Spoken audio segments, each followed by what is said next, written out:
Hi everybody. We're going to see databases over and over again in bioinformatics, but we need to get the basics right. I'm going to introduce some of the concepts of databases in a series of short videos. In this video, the first of the series, we're going to introduce one of the most basic concepts in databases, the database table. Let's start with a question. What's wrong with this data? Take a look at this table, which is an attempt to make a small database from some grocery shopping excursions, and ask yourself, what's wrong with this data? What are all the problems that you can see with this table and the data it holds? This would be a good time to pause the video. Now, hold on to your answers to the question for a few minutes. Before we reveal the answers, let's look at some key database concepts. Data in databases is very commonly organized as tables. This is not always the case, but it's the most common structure used to organize data in a database. An important concept of database table design is to ask, what is it that the table is trying to represent? The answer to that question is referred to as an entity. We speak of an entity as the thing that is being represented as data in a database table. In particular, a single table will generally represent a single type of entity.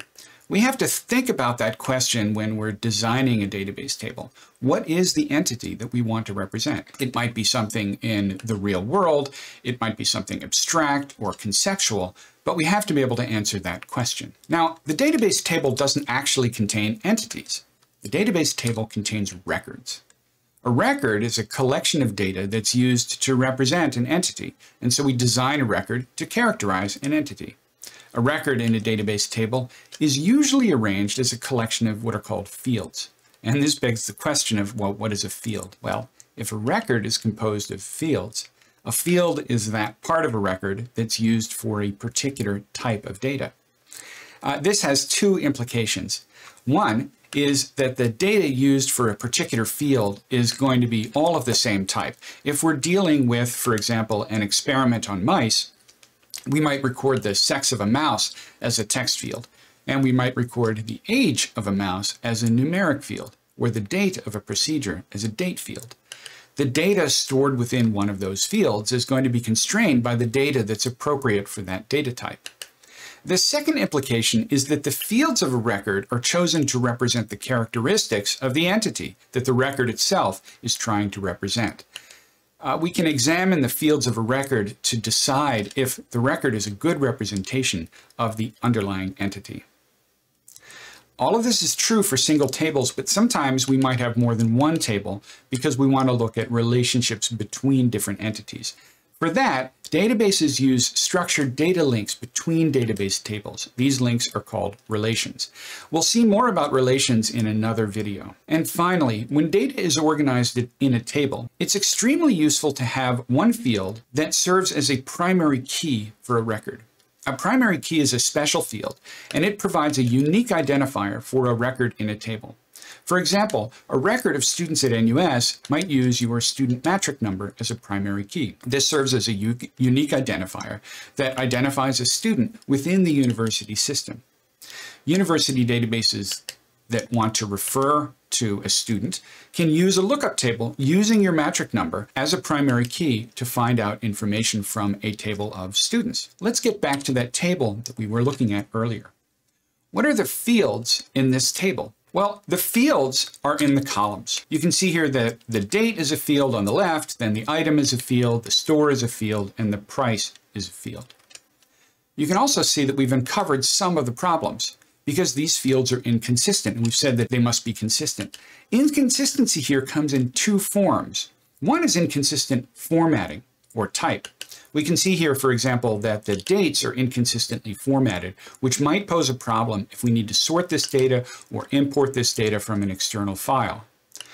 We can also see that the price is inconsistently formatted because the third entry is missing the $sign. But the meaning within the other two fields is ambiguous, even if the format is not. In the item field, we might notice that we have both bread and white bread. Are those the same or are they different? Does bread mean that this is not white bread? We can't tell. There's some ambiguity here in the level of abstraction for this field. In store, we have a similar problem. We have Dover and we have Dover provision. Are those the same store or not? Is there another store in Dover that's being represented by Dover? And if so, what store is it? Every field in this table is inconsistent. Some are inconsistent in type or format, and some are inconsistent in meaning. If those are the fields, what are the records? Well, the records are in the rows. A row here includes the when, the what, the where, and the price, the for how much. Those are the fields that comprise the record, and from that, we can ask the question, just by looking at the fields in the records, of what's the entity? What is this table trying to represent? Well, the table doesn't actually tell us. But if we look at it, I think what it's trying to represent is the purchase of items from a grocery store or from grocery stores. We're seeing information on purchases and prices. The dates imply that something happened, so I think a purchase is a reasonable thing to infer. And I'm going to posit that the entity here is a purchase of an item from a grocery store. How about the primary key? What's the primary key for this data? And the answer is there is none. We don't have a primary key for this data. But in a case where we don't have a primary key, we can simply add a field. We can add a number that just goes up every time we add a row of the data and use that as the primary key. This type of approach is very commonly done. Okay, so back to our question. What's wrong with this data? A lot of things, right? There's no primary key.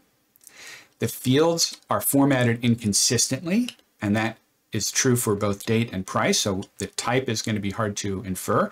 And the meaning of the data in other fields is ambiguous. That's true for both item and store. All of these are problems with this table.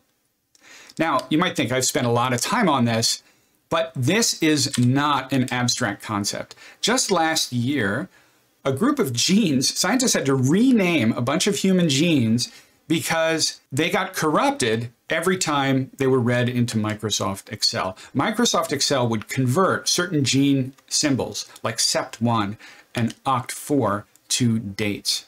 This had been happening for many, many years, but eventually the scientific community in charge of gene nomenclature threw up their hands and caved in to the power of Microsoft.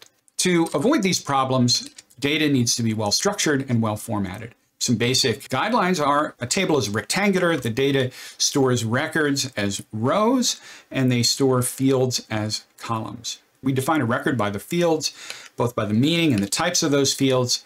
The data in a table should have a primary key so that we can look up individual records quickly and easily. We have to have the data in each field be well defined and well formatted. And at the bottom here, I have kind of a loose expectation. This is no requirement, but our general expectation is that tables will have data in most of the fields for most of the records most of the time. Now, missing data does happen. There's many cases where there are legitimate reasons for data to be missing. However, if you're designing a table and you find that most of the fields are empty most of the time, you might ask whether you can think of a better design. Now, you may not be working with databases at this point, but you are probably working with data in Excel. And if you're doing that, it's useful to think about how to organize data in Excel so that it follows these principles. I've provided here a reference to help you think about how to do that. This is a terrific article, and it provides some information about how to think about data organization in spreadsheets like Excel. That's a skill that can be very useful for you. It can be useful for you in this class, but it can also be useful for you in other classes, and it will certainly be useful for you in other areas of your life if you use Excel. If you're interested in programming, and you really should be interested in programming, then you might consider the R programming language. The R language is designed for data, it's great for data, it's very widely used in bioinformatics, and key to this video, it provides a data type called a data frame. And a data frame follows exactly these principles. You don't need to know any programming. You don't need to know any R programming in particular for this class. But I want to make sure you're aware of this. If you want to take this forward on your own, R is very useful when thinking about tables. Okay, I hope this has been helpful. This is just the first of several videos on databases that we'll be using within LSM 2241. The next one will be on relations. Okay. See you next time.